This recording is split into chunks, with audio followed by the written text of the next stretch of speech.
This was made in partnership with HitWicket. Be a player, coach, selector, and everything else in a game on your phone.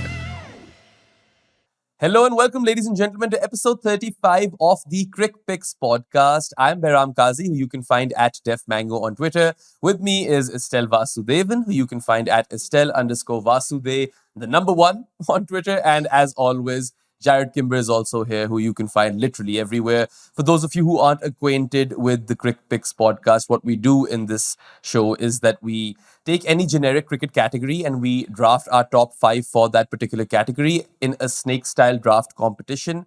And what that means is that the order of picks goes 1, 2, 3, 3, 2, 1. So that's how they oscillate. And the topic for this particular Crickpicks podcast is very interesting. It took me a lot of time to research for this one. And it is best number 11s in the history of Test cricket, or most iconic number 11s in the history of Test cricket. Well, you can't just throw out both. Those are two very different things. Yeah, but no. I have written best over here, but I remember we settled on most iconic. So it is most iconic number 11s in Test history.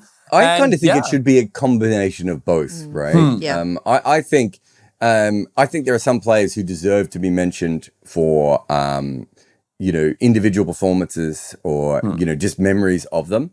And then there are other players who probably deserve to be mentioned because they were so comically bad or played in that position a long time or are remembered as a number 11. Do you know what I mean? Like, I think that's a really, really important part of it. Whereas, there's a couple of players here who batted at number 11 but aren't number 11s. Yeah, there's also a lot of that. And I just feel like why we need to keep this more open-ended is because all of us will have our own unique rationale for our picks, right? And we're not going to do another number 11's test or podcast in Test cricket again, probably on Crickpicks, or maybe we will at some point, but in a different context. But I don't foresee it. So might as well keep it like broad and not very, very niche, and then people can have their own reasons. And it took me a good hour, guys, to research for this one, at least. So it was a tricky podcast in that regard. Let's see how it pans out. Jarrod has first pick for this one, so take it away. I think the most iconic number 11 is Glenn McGrath. And I know that Jimmy Anderson has recently played a lot more innings than Glenn McGrath at number 11. But Jimmy Anderson was kind of not famous for his number 11 batting outside of a couple of key draws later on. And I'm sure you guys are probably going to have him very high. Someone will take him in the top 3 or 4 in Jimmy Anderson.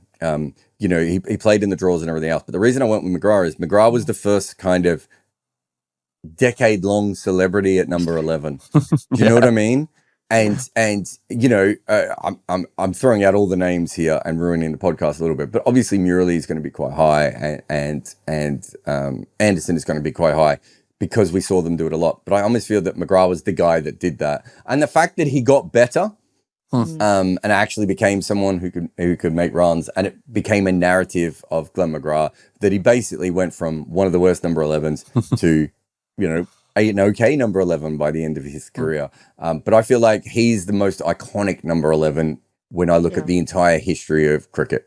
Yeah, and whilst his average in Test cricket was 7.36 with the bat, at 11, it was 7.63. So he was a better number 11 than he was at other positions. He would get a nosebleed if he had to bat number 10, mate. You've got to have him in his natural position. Absolutely. And then he did score that 61 versus New Zealand at the Gabba in 05 or 04, 05. So, I mean, to your point, he did get better. And to have a 50 next to your name at the number 11 position, I think that's an achievement and 3/4. I think... Yeah, because I think there's a couple of players who are far better batters than him, tail end batters, who don't have 50s, who've played like a lot of Test matches as well. I don't want to say one of them because he might be on this list, but the fact that McGrath actually got a 50, I think shows you how much he developed as a player from the beginning to the end. But I just think for most people who've watched cricket in the last 50 years, when you think of number 11s, he's probably the first choice. And so I just went with him. Yeah, interesting first pick. I would have gone with one of the other 2 names that you took when you were spoiling the podcast. I'll let Estelle take the one that she deserves. So I'm going to go Jimmy Anderson. The Burnley Lara, 687 runs at 7.71 and his highest of 81 at number 11 is the third highest score by a number 11 batter of all I time. was there for that, by the way. My God, that was shit. Yeah. I hated every single... Because, sometimes you say... And I was actually there for, I'm sure, another player who might come up here later. Certainly we'll mention it. Like, actually, I think I might have been there for the 3 highest scores in number 11 cricket history. Wow. Yeah, I think I was at all... and 2 of them were in Trent Bridge, I think. Yes. So I've been there for all of them. I can tell you which one I wished I had never seen, and it was definitely Jimmy Anderson's. And he probably won't make this list, but Mohammad Shami made a 50 in that test match as well. 2 number 11s made a 50 in the same test match in that one, which was one of the worst test matches I have ever seen in my life. Yeah, so apart from that 81 versus India at Trent Bridge, even after Jarrod has completely shat all over it, I feel like, the reverse sweeps are iconic. That definitely adds to the Jimmy's, legend of being one of the most iconic number 11s of all time. And then also there's that innings in Cardiff, right? Sophia Gardens, where he stuck it out towards the end. It was an Ashes test match. Australia looked set to win and Jimmy was just there blocking it out with Monty, and England saved that test match. So I feel like that is also a knock which needs to be mentioned over here. And he's someone who always got the loudest cheer when he came out to bat, when he was batting in England in particular. And his overall average is just under 9. Number 11 average is just under 8. So he wasn't at his best at number 11. But Jimmy is the number 11 prototype. He shouldn't be batting anywhere else. And he should come out and reverse sweep every ball. That's what we wanted from him. That's what he gave us, more or less. And that's why he's my first pick. There are 2 other fun facts with him when it comes to number 11. The broken fucking arm story. Yes. Right. So another iconic number 11 moment. And he has been the batter who's been out the most times in losses in test match cricket. So he's been the last man out the most times in losses in test match cricket. Now, of course, he's batted number 11 more than anyone else. I think he's at like 188 times batting at number 11 in test cricket. So you would expect him to have some of those records. But I think that's a particularly weird record to have. You are the man who has lost the most amount of test matches off the last ball of any person in history. And chances are no one will ever break that record. I can't believe I forgot the broken arm incident. So, of course, that's relevant. Also, he has the most number of not-outs in the history of Test cricket. Now, granted, he played 188 Test matches, but 114 not-outs, and his last innings was also none of none. So he is forever not out in our hearts, Jimmy. Yeah, Jimmy is one who actually had a decent defense as well, right? If you look at some of the iconic ones, some of them were really quite terrible even in defense. But for me, Jimmy Anderson, the most iconic one for me is probably the innings he played against Sri Lanka in that first series win for Sri Lanka in England. He got out.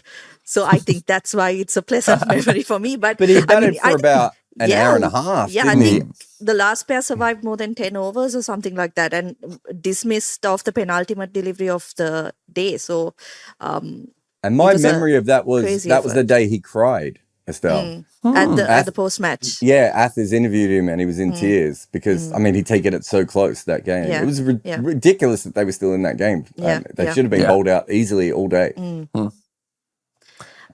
So, since Behram has left me Murali, I'm going with Murali. I reckon I would have had Murali above Jimmy, by the way. Yeah, but I want to hear absolutely. why. I want to hear your thoughts first. I think if you look at him, we already have our kind of rationales for picking whoever, right? So I've gone with more on the entertainment side. And Murali was one of the most entertaining batters to watch as a Sri Lankan fan. Annoying sometimes because he would get out and then grin away and come off and everyone's cursing him because, he could have stuck around. I think what was most funny about the way he batted was that he would give the other batter advice on what to do. So he would be batting at 11, but he'd walk up to a number 8 or a 7 and say, don't play a big shot, put a single here and I'll run through, things like that. And there are so many stories of him giving advice to even guys like Mahela and Sangha on how to go about things. So you tally that with the way he actually batted, where he would just open up the stumps. I think he was kind of afraid of being hit also. Yeah, he was definitely afraid of being hit. 100%. He was very pokey. That's how I remember Murali. Yeah. But he could hit a long ball as well. Yeah. Right? Yeah. Well, I think the reason I almost had him ahead of McGrath was because he batted like the sort of the quintessential number 11, which is I can't bat, right? Yes. Like McGrath, one of the reasons I had McGrath at number 1 is McGrath's effort to actually become better. Whereas Murali was almost the opposite, where it's like, no, I'm shit and I'm going to remain shit and it's going to be fun as hell all the way through my career. And I'm going to average more than 11 runs at number 11 with the bat being shit. Probably facing half the balls that McGrath did as well, right? Like, do you know what I mean? Like, McGrath probably added more runs in partnerships than Murali did, but Murali, like, just went out there and swung. And the other thing, you know, he was also run out batting with Kumar Sangakkara when he celebrated his 100. Oh, yeah. Like, there's heaps of cool little Murali moments, again, of, you know, close test matches and, you know, interesting times when he would come in. And for me, like, of the top 3, I think they all were very worthy. But he's the one I want to watch. Yeah. Yeah. That's very, very true. Also, I can remember so many instances where Murali has gotten like more than 15 runs at the very least, right? Yeah. Yeah. There were lots of those. And whilst it was comedy and entertaining to watch him go out there and just kind of expose his stumps, have a swing, have a poke, and then those funny moments from the other end as well, as Estelle was mentioning, he has spectacular numbers for number 11, right? If you're averaging 11 or plus 11 at number 11, I feel like you're doing twice the job that is expected of you, right? Yeah. There couldn't be that many players who average more than him at number 11, right? I think There would Jimmy be. does, right?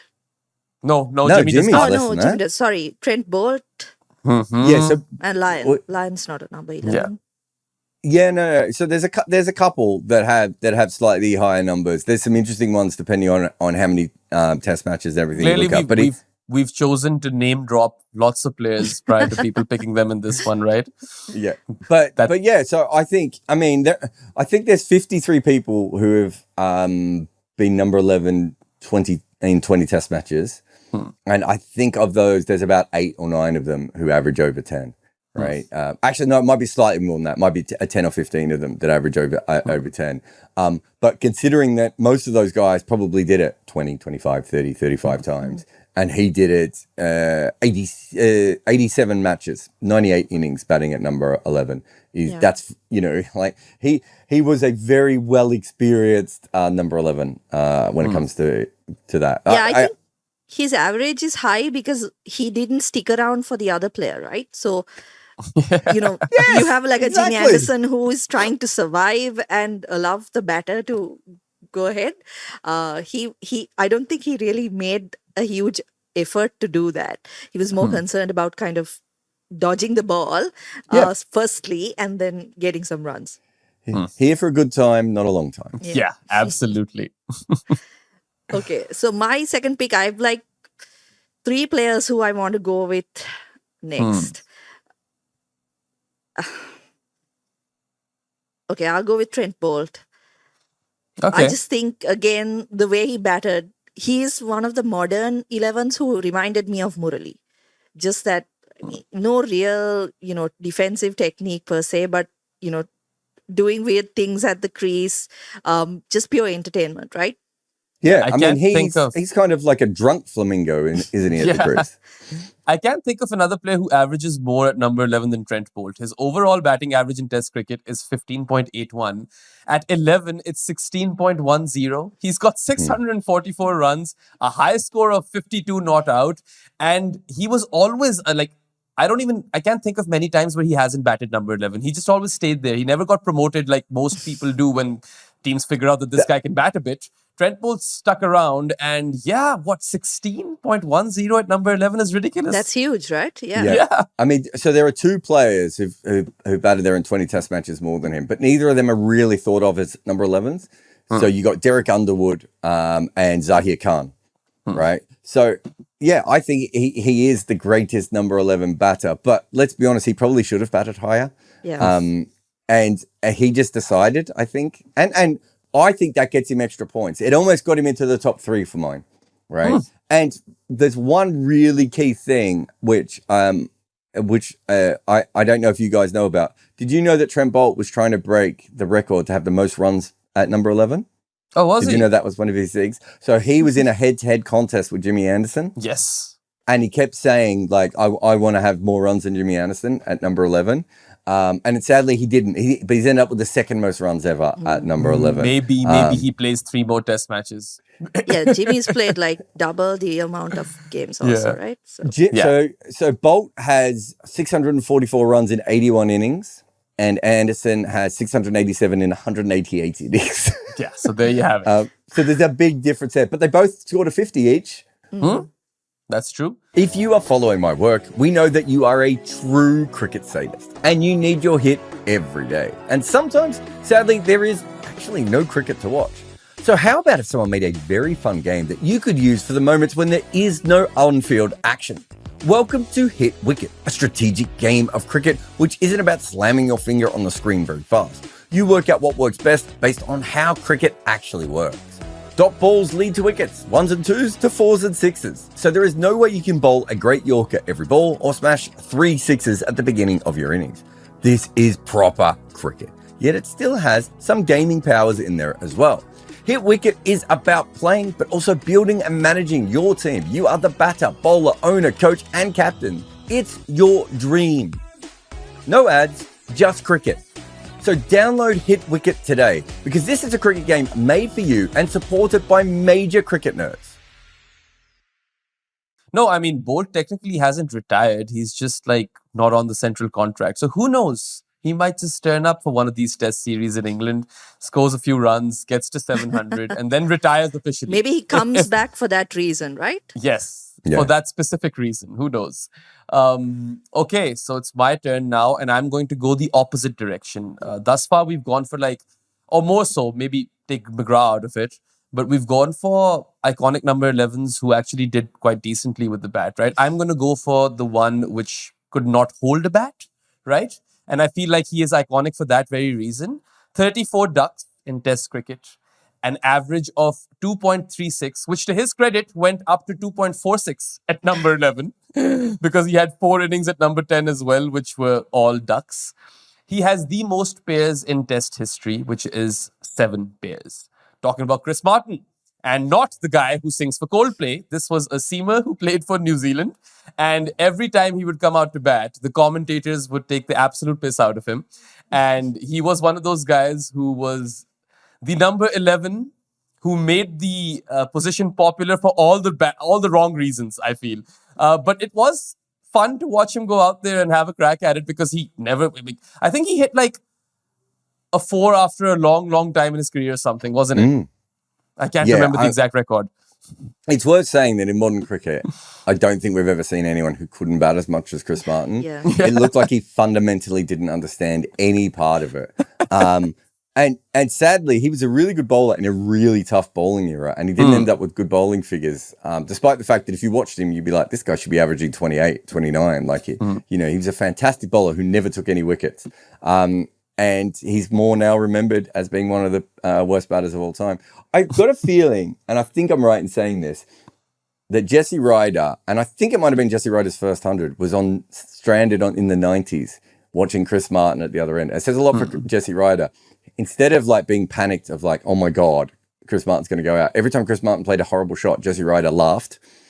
And it was just there's nothing I can do. I'm basically stranded already, right? There's no way he's going to last this over. And I think also Ian O'Brien might have gone out running down the wicket a couple of balls before as well, or a couple of overs before or something like that as well. But yeah, he just, it's like the bat didn't make sense in his hand. Yeah, basically. I feel like he should be high up on this list because it's iconic, right? Yeah, he is. Oh, absolutely iconic. It would be a real shame if he didn't make this list. All right, who else do we have here? All right, let's have a little fun here. Let us go with Tino Best next. Yeah, mind the windows, Tino. Tino, I've been lucky enough over the years to spend a little bit of time with Tino. He's a effervescent character, I suppose. And that day we got to see it in full glory with the batting. As I said, I was at that innings. I just realized now I was at the 3 highest innings of all time. Edgbaston, right? The second highest score. Yeah, it was wet. A test match, and England didn't pick their best. Didn't have their best players available. I think it was Graham Onions and Chris Wokes, and I can't remember who the other. Might have been Stephen Finn bowling. it was just crazy. And Tino just went nuts. And it was what Murali never managed to do, right? It was the Murali innings. But I think Tino was probably just a slightly better batter and obviously a slightly better athlete than Murali. And he just went crazy. And because of that and the mind the windows thing, I know, and he didn't have a long career, but he's really remembered as a number 11 more than as a bowler. Yeah. Yeah, it's kind of true. 95 in that Edgbaston knock. And it's interesting, Jarrod, you of course were there. You'd remember this. It's the talk now Viv test. It was right? that test. Yep. It was that 143-run partnership for the 10th wicket, or last wicket, sorry. It is the 10th wicket. What am I saying? With Dinesh Ramdeen. And Ramdeen did not do the bulk of the scoring. 95 out of those 143 runs are by Tino. So it's iconic in so many ways. It's the same goddamn innings as the talk now Viv thing. Yeah. So no, I'm more than happy with that, to go down with that. And then I'm going to go a slightly different kind of cricketer. This is a bit of a throwback. Everyone will be shocked to know I'm picking a older cricketer here. But I want to have a look at Wilfred Rhodes, who obviously, I think he batted in every position in the batting order. But he averaged 44 when batting at number 11, which he did in 6 test matches. And you might go, 6 test matches, that's not a lot. He only played 58. So in almost 10% of his test matches, he batted at number 11 and he averaged 44. And of course, he was involved in probably the first great number 11 partnership that won a test match. Or maybe that's not true because South Africa had a great one as well around that same time. But, so part of Wilfred Rhodes' legacy is the fact that he batted all 11 positions and also the fact that he won a test match batting at number 11. So again, it's part of his identity, and he was obviously far too good to bat at number 11, and I think he ended up averaging 30 in test match cricket. So to think that 10% of his innings came at number 11 doesn't even make any sense, right? So yeah, I'm going to go with Wilfred Rhodes there. It's also, if I'm not wrong, one of the longest careers of all time, isn't it? Yes, 31 years, just the 31 years. Just 31 years. And that's international cricket, right? Yeah, he actually played first-class cricket for longer than that. Yeah, that's insane. Yeah, I actually had him on my long list because I found an article which told me those things, right? And then I did some research. We'll get him in singles, which is not actually, I think, what they said to each other, but what was reported. Is one of the most famous things in number 11 folklore, that particular phrase. So, he definitely deserves to be on the list. All right. Good picks. And you've left one for me that I really wanted. And I'm happy that I didn't take this guy earlier because I had a feeling that he'll be on the table once we, get into the further rounds. Nathan Lyon. I know he's not number 11. But he's still got 340 runs at an average of 14.16 at the position. His overall average is 12.78. So he does better when he bats at number 11. His highest score is of 40 not out on the position. And then I think I can rest my case after talking about that Lord's test in the Ashes, right? Can't walk, is hobbling, is waiting in the long room because if he makes all that massive walk down, he might get timed out. So he's waiting in the long room and then he goes out to bat and he actually gets some runs as well. And Australia end up with 15, 20 more runs, I believe, because Stark was whacking it at the other end. It was something that no one will ever forget, right? It's iconic in its own way, that knock on its own. And there are a few players who have a single great knock, which is why they've made our lists, right? Tino was one of them as well, or he had 2, I guess. Mind the windows, Tino was also there. But I feel like Lyon's record is spectacular at the position, and then he has that innings, which is basically one of the greatest acts of bravery that we've seen in cricket, right? You think of Graham Smith's broken wrist, you think of Lyon's hobbling act, and then there's some more as well. Jimmy's broken arm is in there. I think Malcolm Marshall once batted with one hand, if I'm not wrong. So there are all of these great stories, and Lyon is a part of this wonderful, canon of injured cricketers going out there and sticking it for their country. So I feel like he is the most obvious choice for me at number 3. Okay. It's weird because him and Hazelwood are both number 11s. Yeah. And they're both number 10s. Yeah. And so I'm not sure I see either of them as kind of number 11s because of that. But look, I mean, I think you put forward a solid case. I just think there's probably some other players who perhaps could be there ahead of them, but not many, to be fair. He probably is in the top 15 of all time. I have a feeling that Estelle was about to pick him. Yeah, I have a very lot strong of these feeling. No. Well, the thing is, there's a lot of modern players here as well, because Nathan Lyon, we've seen him bat at number 11 a lot, right? Whereas the older bowlers, you didn't see that as much. Yeah, that's true. Okay. I've got 2 West Indies players lined up. All right. One that I wasn't sure whether I should go with him at number 3, Courtney Walsh. Another one of those Chris Martin type batters, right? Really struggled with the bat. How many ducks does he have? 27 ducks in 122 innings. I think third at number 11 at that position. So after McGrath and Chris Martin. But also a guy with that, kind of comical technique, right? When he was batting, he had some weird leaves, and just entertainment again with the bat. No, I think he had to be on this list. It was just a case of how high he got. I probably have Walsh ahead of Lyon. Yeah. But recency bias means probably Lyon, goes past him. He was right up there for me as well. It's just that I really wanted to pick Nathan Lyon, and it was one of those things for me personally. Yeah, and the second pick is someone who we all remember because of one incident, right? Shannon Gabriel. That shot in that test. Why did he do that? Why did he do that? But also, if you look at his record, you look at the number 11s with the most number of ducks. You have like the usual suspects. You have Martin, McGrath, Walsh, Anderson, all of them, Murali. But he's right up there, right? He has 21 ducks in 82 innings.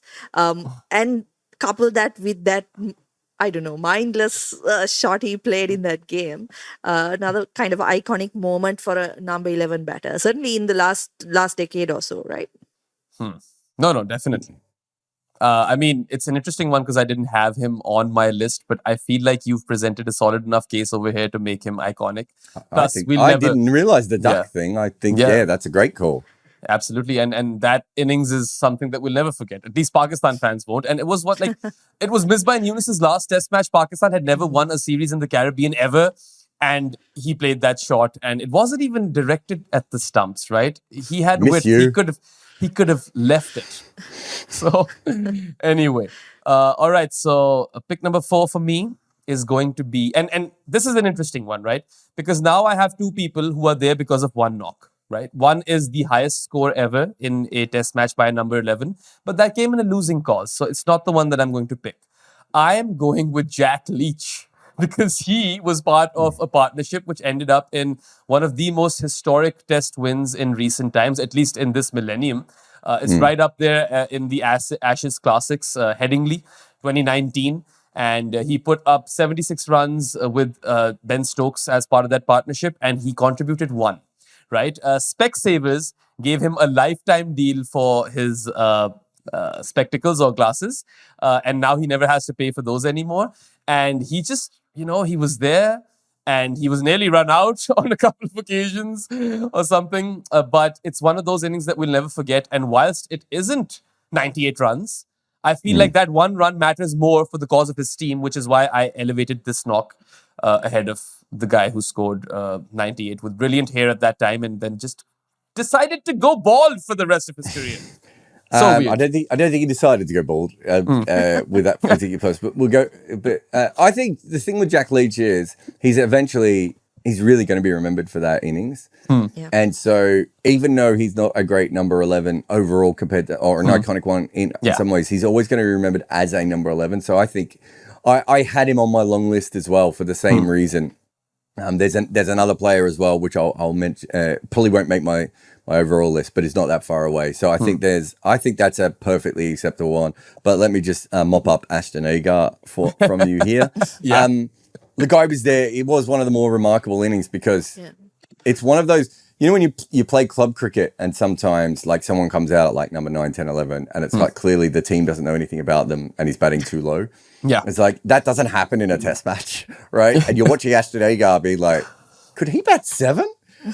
And probably he couldn't. He was probably a really good number 8, but it was a magnificent innings. And it was also like, he probably shouldn't have played in that test. It should have been Nathan Lyon, and he then ends up being involved in the other the key incident with Stuart Broad and the edge behind and everything.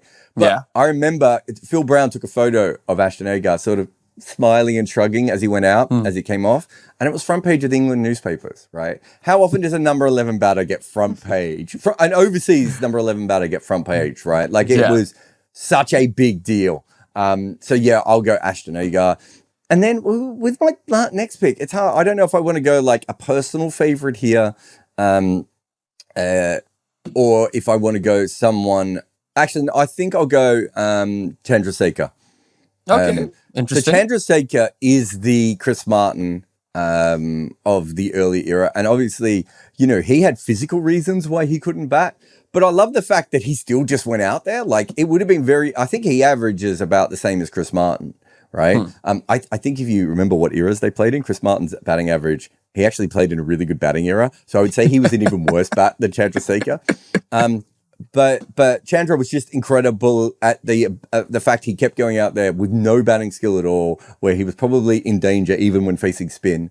And he kept doing it all the way through. And he is, I would say in early cricket, because he batted number 11 for so long, he's probably the most famous early number 11 until you really get to Courtney Walsh, right? Like, I really think that Chandra was the guy, so he should definitely be on this list. Fair enough. I did not know as many things about him, so this was definitely education for me. And you're done now, right? All 5 I am done. picks are complete. So that means that my last pick is coming up. And it's interesting. You took his name early in the podcast and you said that he won't make it. And I was like, he's on my list. If I get him at number 5, I'm taking him. And I am, in fact, taking Mohammad Shami. His overall average is 12.09. It jumps up to 15.8 in 23 innings at number 11. His highest score of 51 not out comes in that same test match at Trent Bridge, in which Jimmy gets 81. Also, Ashton Agar also scored his 98 at Trent Bridge. So Trent Bridge is the place where number 11s go to bat. It is where number 11s are made. Okay, so he also has 2 50s in Test cricket, and one of them obviously came at number 11. And what I love about Shami is that he absolutely whacks it, right? You know what to expect. He's going to come out there, he's going to have a swing at it, and at times he's going to connect 2, and he's going to end with 15 runs. And I've seen that a fair few times in my life. I feel like at number 11, you need one of those extremely handy guys who are like, okay, let's just see if we can get some few extra runs over here for our team. And at times that can prove to be extremely valuable. Yeah. No, I think that's fair. I think there's probably a few other more iconic players that aren't on the list ahead of him. But yeah, I don't think that's a bad pick at all. He was quite high up my list, actually. That's bad if he's high up your list. Yeah. Okay, for my last one, there are quite a few, but I think I'll go with one who, to be honest, could probably blow my list apart because he's not iconic. Neither is he like a proper good number 11. But I think it's just because people didn't see much of him. Nuwan Pradeep. I think he was the Chris Martin of Sri Lanka. I remember that test against England where Sri Lanka needed to survive a couple of overs for a draw. He needed to survive 2 deliveries, right? That was the same series that the Jimmy innings that I spoke about earlier. And him surviving 2 deliveries was a massive win for Sri Lanka because it just felt like, I remember at that time thinking I could bat better than that. Because do you remember what he did in the first innings of that test match?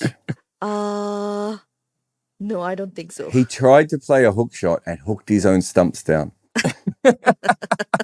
And I remember thinking, this is the worst batter I've ever seen when Nuwan Pradeep came in. And then that last day developed in a really interesting way, right? And suddenly I was like, oh my God, Nuwan Pradeep is going to have to come out and save this test match. So there's a couple of others. I don't know if you guys know about Mike Whitney, the Australian fast bowler, had to face an over of Richard Hadley. So we've had moments like this before of just like, what? How has this happened? Right? But Nuwan Pradeep was so bad. Absolutely extraordinary. So I'm okay with that because I think if he'd played another 10 or 15 test matches, he's automatically on this list. Yeah, because I think the fact that he was so bad is what helped him survive in that innings because I think the penultimate ball, he inside edged one and the umpire gave it out LBW. They reviewed it and it was not out. The second one, he just couldn't get bat on ball even though he tried. He just nicked it so faintly that it didn't carry to slip. So maybe that inability to kind of get bat on ball helped him in the end. He was, really, really terrible. 48 times he batted at number 11.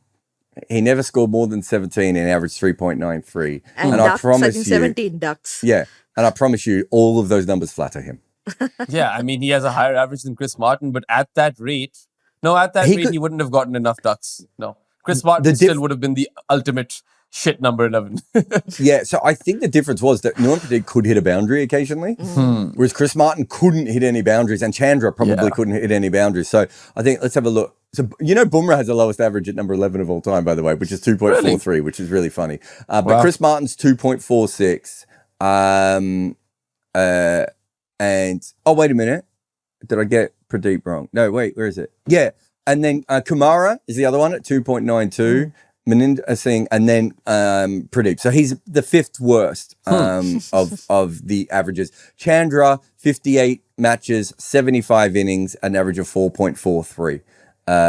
Just absolute genius. And Shannon Gabriel's in that list as well. So we've gone through a few. I just want to mention a couple. Bob Willis is a very famous number 11 that we haven't mentioned. My personal favorite is probably Stuart Clark, because he came in as a number 11 late in his career. Murali had a little bit of fuck it in him. Stuart Clark was pure fuck it when he batted, and I loved it.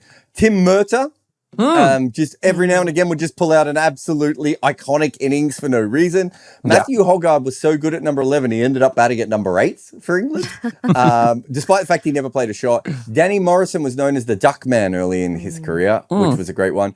And Ewan Chatfield, who I think might have made a 50, or did he chase a 50-run partnership? I don't know what he ended up with. They needed 50 to win.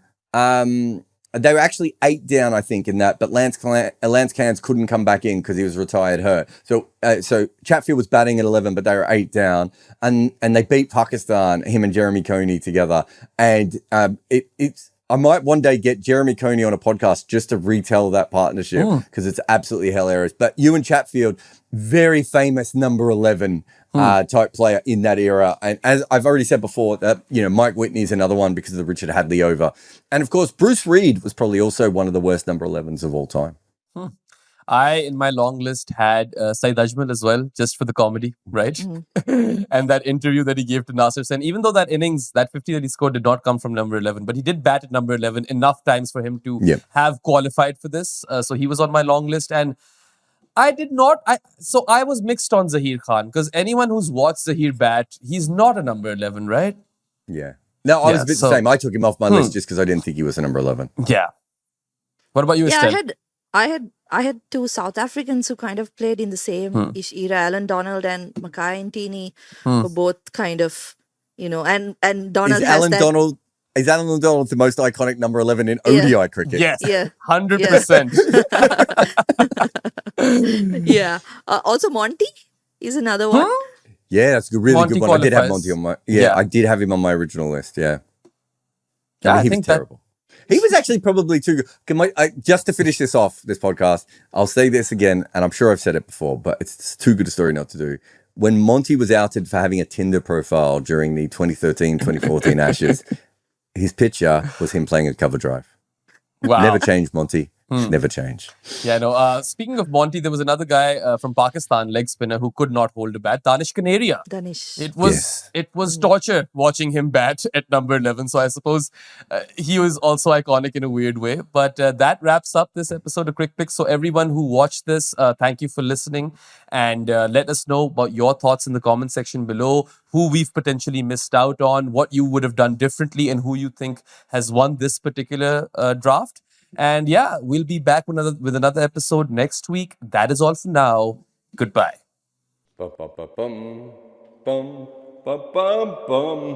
My new book, it's out. You can get it. Buy it now. Buy as many copies as you can. Why are you even still watching this video? It's called Overthrowing Cricket's Empire, and it's about the time that teams beat England. That first big moment that they actually have a victory over the team that invented the sport and suppose, colonize the sport and certainly move the sport all around the world. And you should buy it for many different reasons, not just because of that, but also because I wrote it. But more importantly, because Abhishek wrote it as well, and he's great. The other thing about this book is, of course, it covers like all of the cricket teams. That's one of the coolest things about it.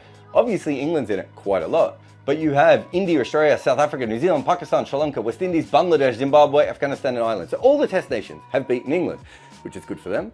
But Scotland have beaten England, and so have the Netherlands. Essentially, this is a book about the history of cricket, but it's actually very recent in many ways as well. So some of these stories are from the late 1800s and some of these stories are from the 2023 World Cup. Hello, Afghanistan. So you can see that this book has W.G. Grace and Rashid Khan. That's basically the arc of this book. And now just let me read you some of this book. This is from the chapter on the Netherlands. This is Dirk Nannis, who says, and then you all go for a walk. The physio brings his boombox and you're walking down the streets listening to techno music, walking to a local park. That stuff is bizarre. It was so weird and beautiful, but at the same time you think, hey, that's not how a professional team operates. So how did the Dutch team go from listening to techno music on the way to a park to beating England at Lord's a few days later? By the book.